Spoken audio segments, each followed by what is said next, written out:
Hi guys, this is Tina with Rehatch Designs. We are going to be working today on our Valentine's journal. I've got some really wonderful vintage Valentine fabric on eBay not too long ago. It was in one of my hauls. And anyway, I am going to get to it and start working on this Valentine's journal. This is going to be a fabric journal that we're going to make with a little flap on it. It's a little different than we did for the last one. Same concept, but just with a little different twist to it. So if you're interested in learning how to do that, then that's what we're going to do. We're just going to do the cover today, and then tomorrow we will sew in the signatures. So anyway, this is what we're going to do. You're going to need a file folder, 2 pieces of fabric, and I like to have, this fabric is a lighter weight cotton fabric. If I have a lighter weight cotton fabric, that's fine, but I like to always pair it with a heavier fabric. So you need 2 pieces of fabric to sandwich in between. One can be heavier, one can be lighter. You can use 2 heavier ones, but you want to have at least one heavier. This is a cotton duck fabric. I don't mean like heavy like upholstery, which you can use, but at least that weight, just like a cotton duck or something. And then this is, like I said, a very lightweight fabric. So, and I use the file folder to sandwich in between those. You're going to need some sort of glue. You can definitely use your tacky glue on this. That's usually what I use to do this because it works, you know, fine. Or you can use your 3-in-1 glue. You just want a glue that is you can spread easily and do it evenly and doesn't get too wet and ripple too much. But since it's not paper, it usually does a pretty good job with your tacky glue. Pretty much, let's just kind of get to it, and we'll get right to it. It's not a complicated thing to do. We did it before in our other tutorial on our shabby journal. But on this one, the only difference that we're going to do is we're going to make a flap.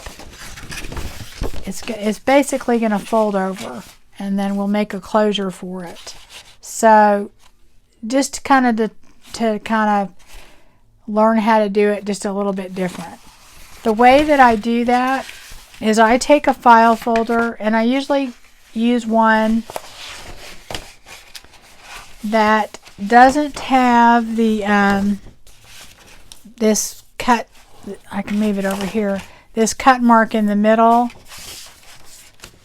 because you just get a little bit more space. You get like a 1/2 inch extra.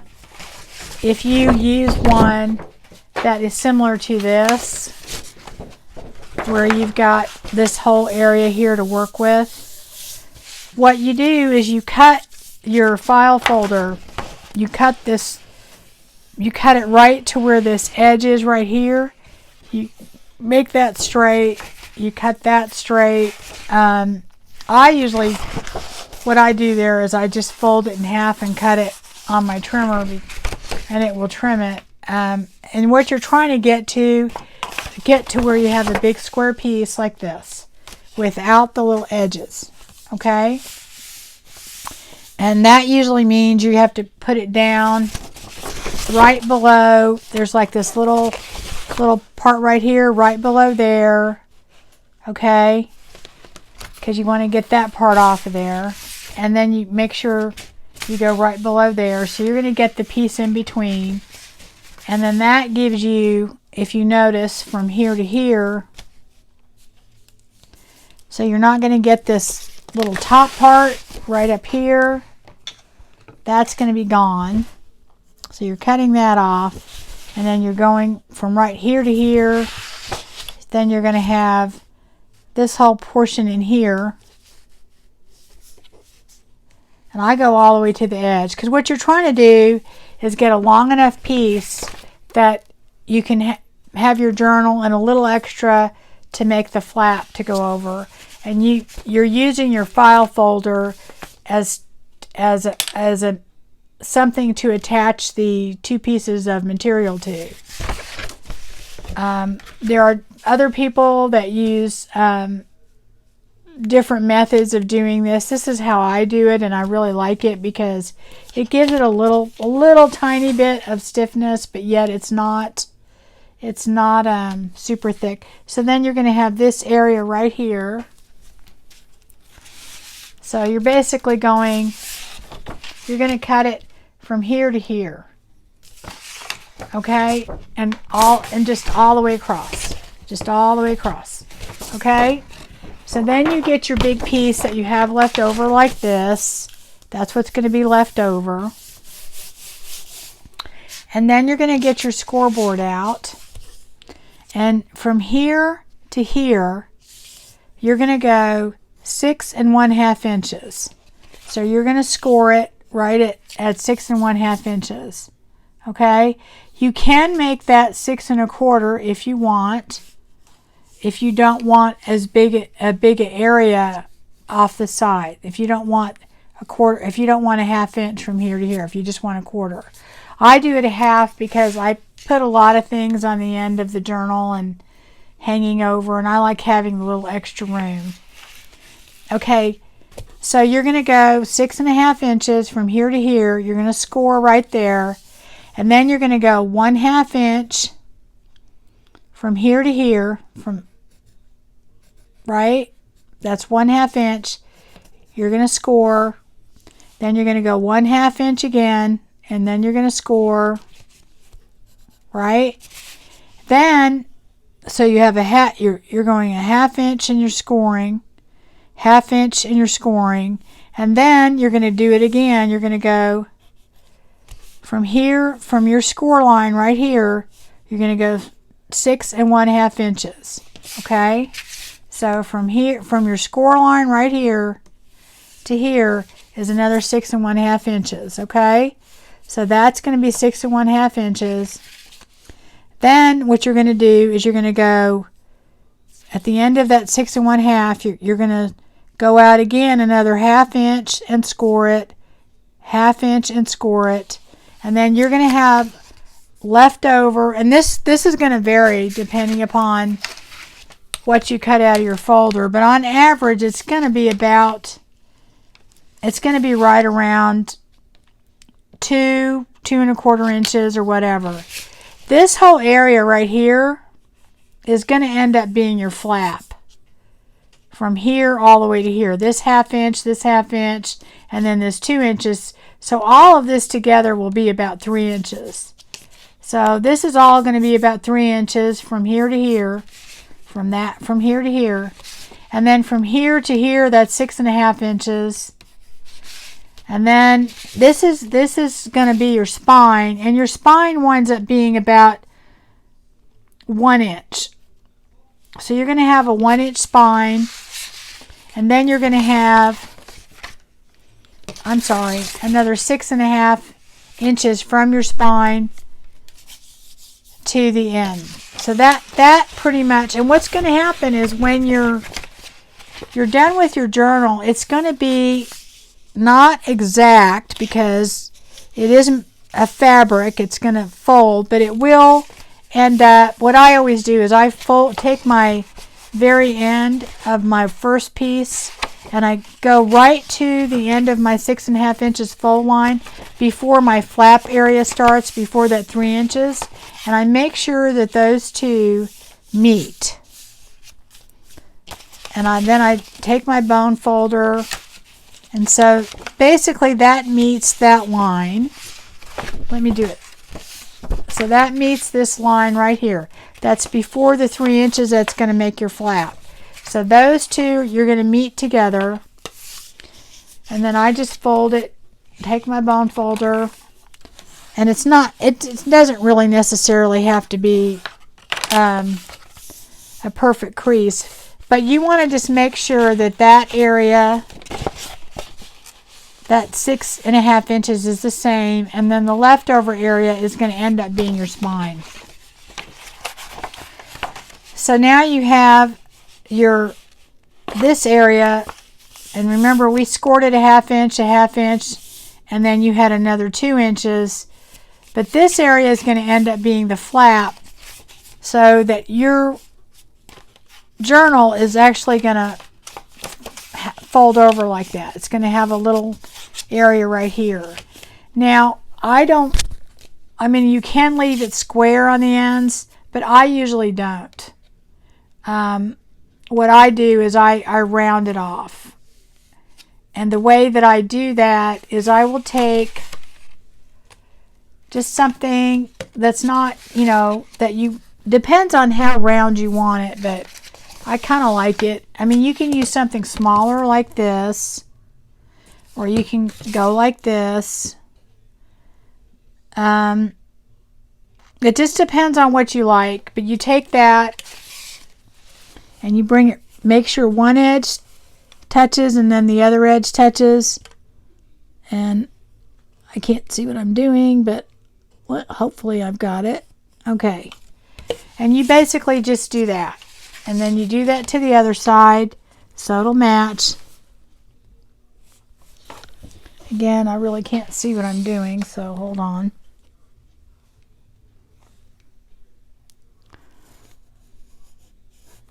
Okay, so that will give us our 2 rounded corners, and then we will just cut that.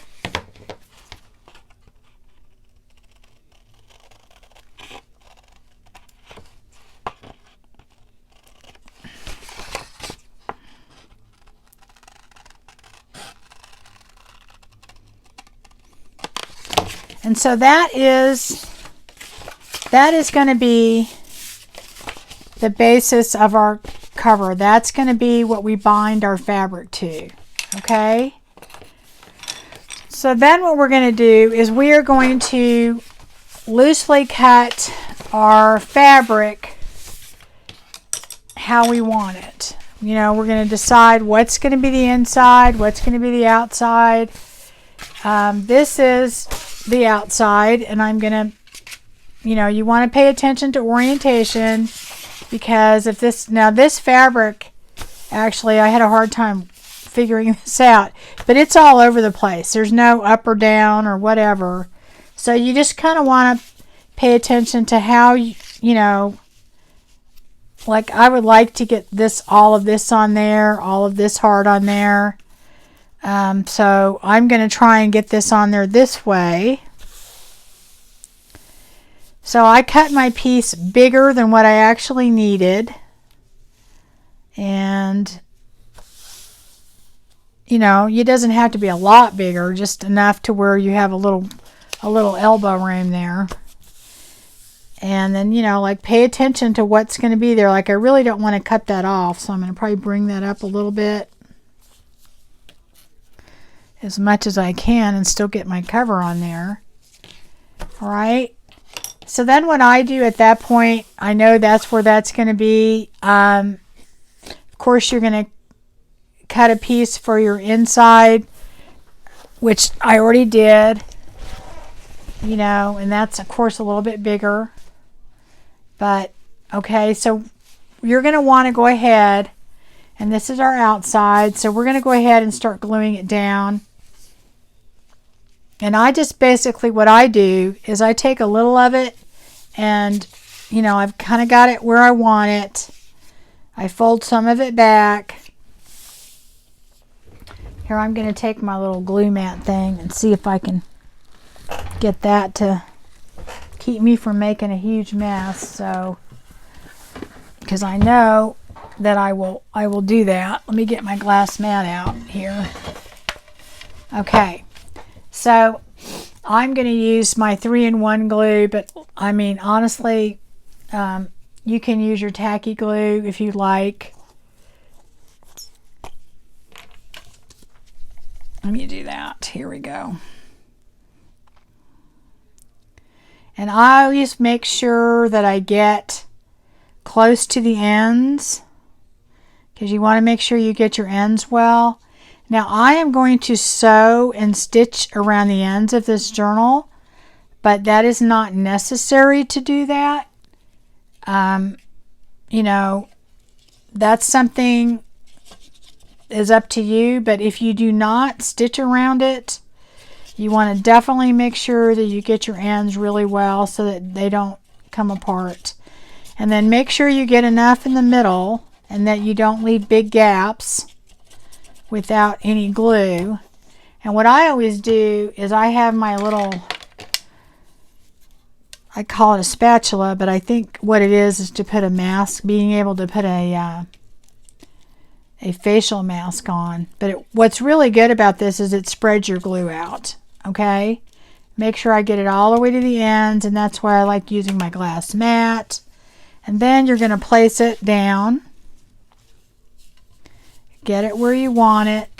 Smooth it out. You know, if you've got something to smooth it, that's a good thing too. Now I have to say that to me the tacky glue, this is when I really like to use my tacky glue, okay?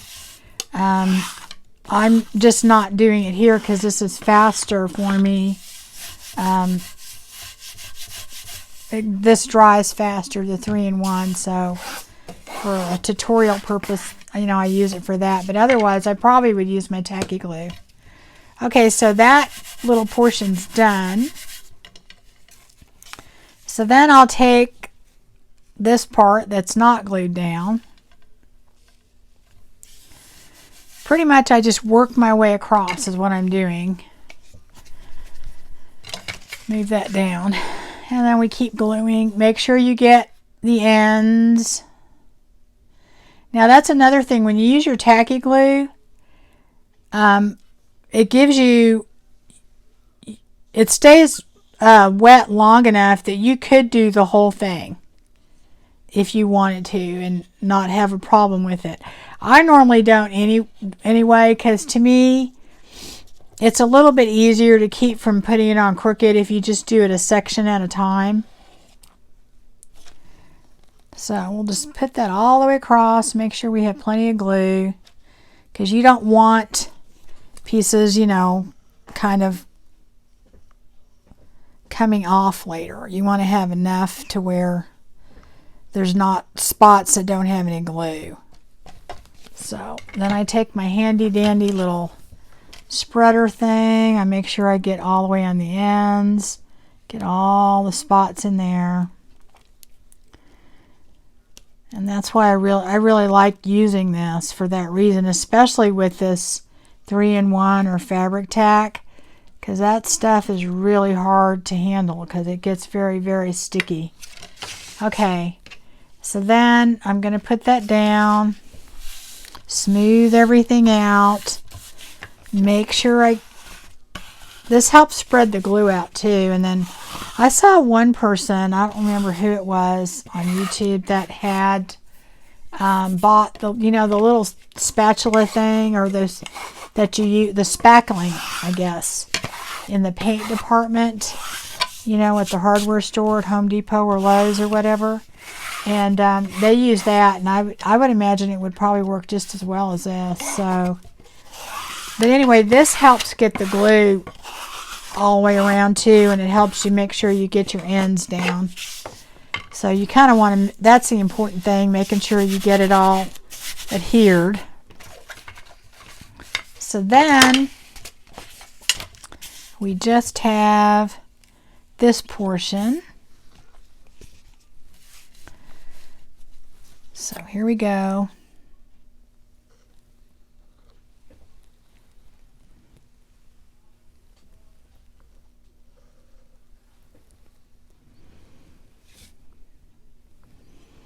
Make sure you get it in there good, get the ends good, go all the way across. And you know, as expensive as the 3-in-1 glue is, if it wasn't for the tutorial purposes, I usually always use tacky glue for this because it takes a lot of glue.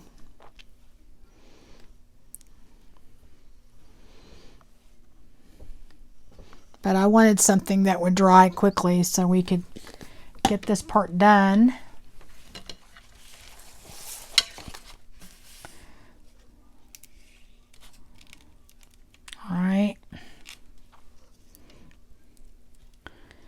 Spread your glue around. Make sure you've got it all over. And there's really no reason to reinforce your spine on this. I mean, you can, and I know people that do, but you're putting 2 pieces of fabric in there, and one of them that's a reasonably heavy weight. So it's, you know, I don't think you really need to do any more than that. I mean, some people go ahead and put, you know, something in to help reinforce the spine, but like I said, you've got 2 pieces of fabric in addition to your file folder. So okay, and then I take the other side and I smooth it all down, and you know, anyway, so that's our one side that we have adhered. So we're going to go ahead and do the other side in a minute, but first what I do, because you want to be able to cut this out later and know where to cut it out. If you were just to glue the other side on here, you wouldn't be able to see the edge. So I just, got glue on my scissors and I just cleaned them off. I just go around and, you know, stay as close as you can.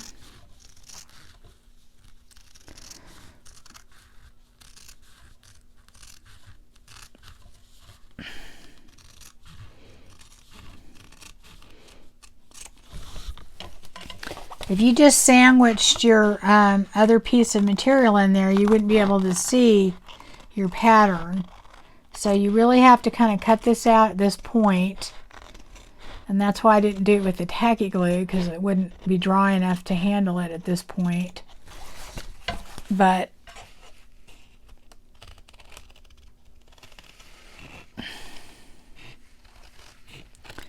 you know, and try and not cut your pattern. It's not a big deal if you cut it a little bit, but because this is not an exact type of thing, it's not a something that, because your journal and your folder, they're going to wind up being kind of flexible when it's all done. It's going to be not flimsy but flexible. So it's not going to be, you know, where if it's off a tiny bit that, you know, anybody would notice. Okay. Anyway, we're going to go all the way around.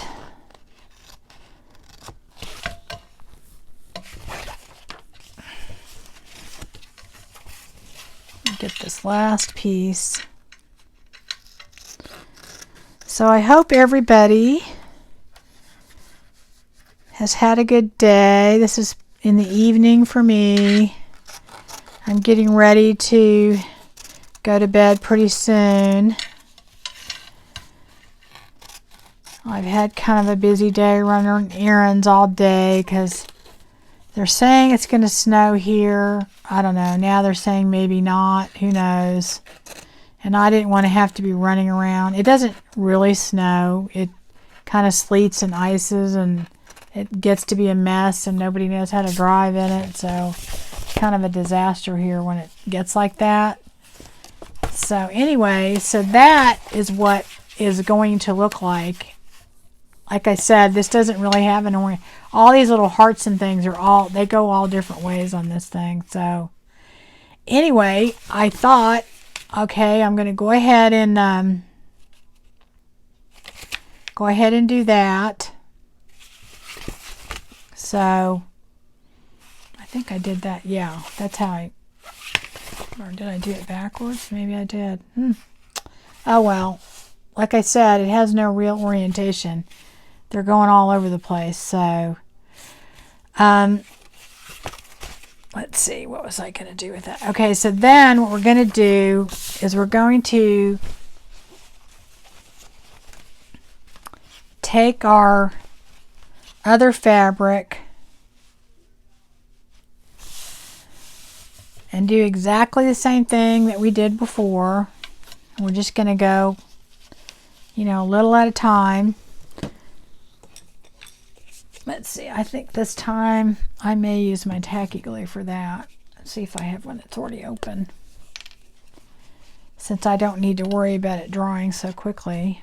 Well, no, I'll use this so I have it out. Okay. Just getting to the bottom, and it's getting harder to squeeze out of here. You just want to be able to make sure you can get enough glue on there so that your ends are down there, you know, good, and that you have enough in the middle.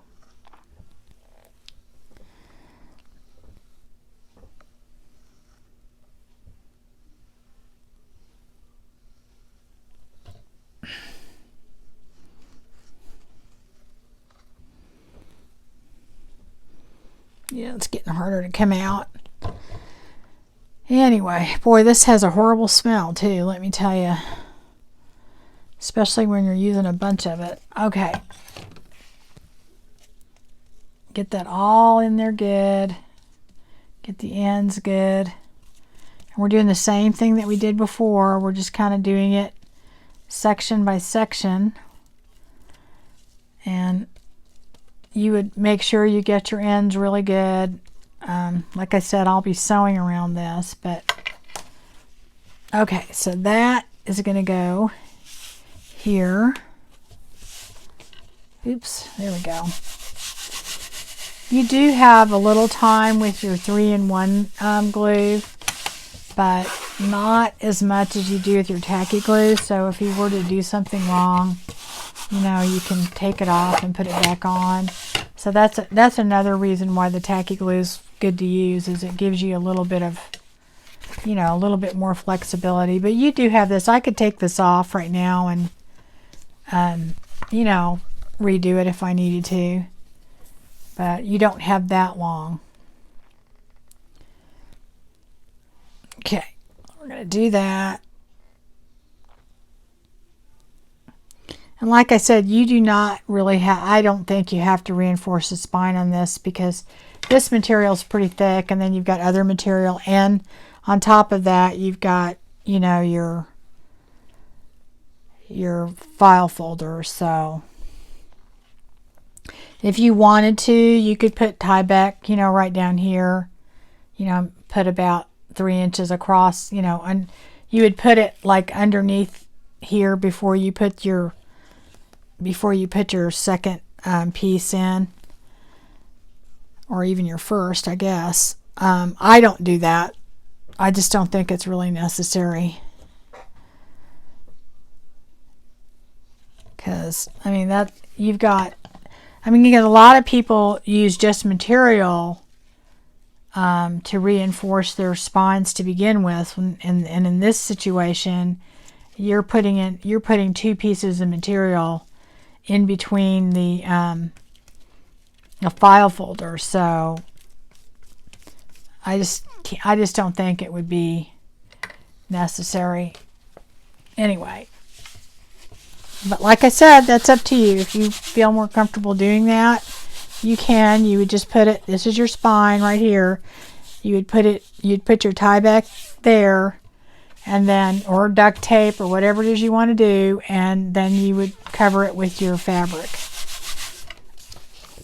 I just don't do that because like I said, I think it's a little overkill. But anyway,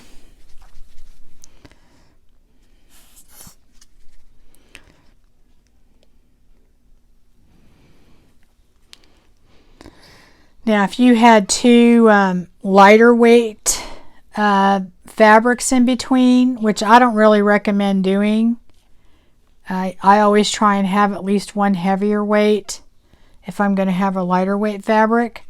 If you were going to do that, then I would definitely, you know, reinforce your spine.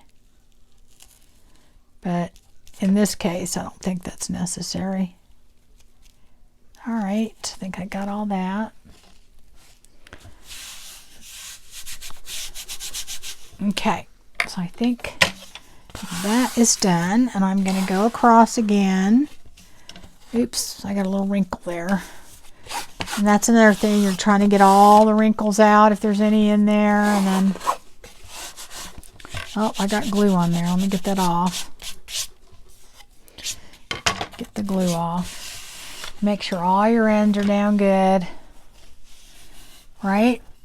Let me get that glue off of there so I don't keep getting it on my material.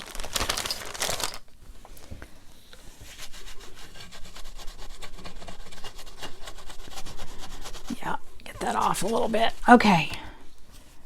Let's get that off too. All right, so now you've got your journal done.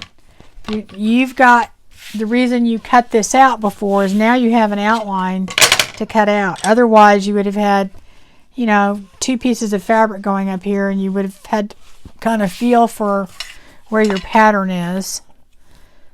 So we're going to do that. Cut that now.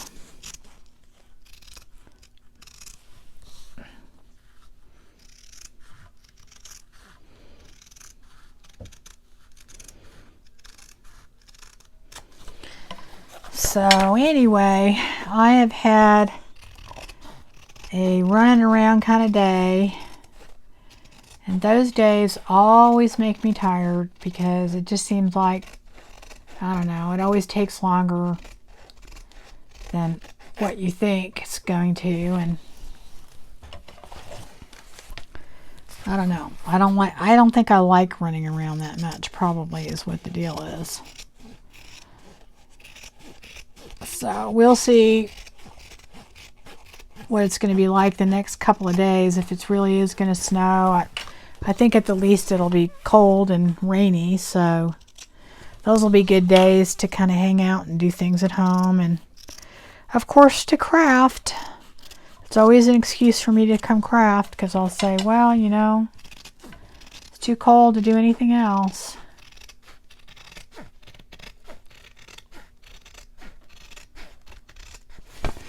Anyway, do not worry about this being perfect. I like to fray my ends a little bit. I sew around it, and then after I sew around it, I kind of fray them. So, make sure that's on there. Something's going on here. Oh, let's get caught.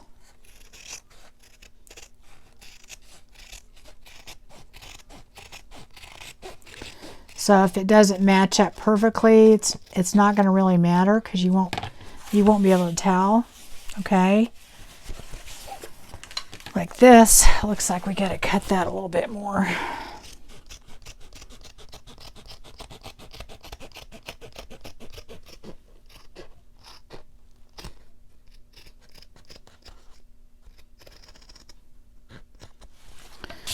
And then maybe a little bit more on this end.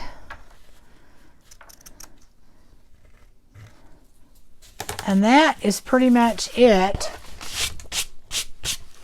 What I do at this point is that I will take my sewing machine and I stitch all the way around the edges.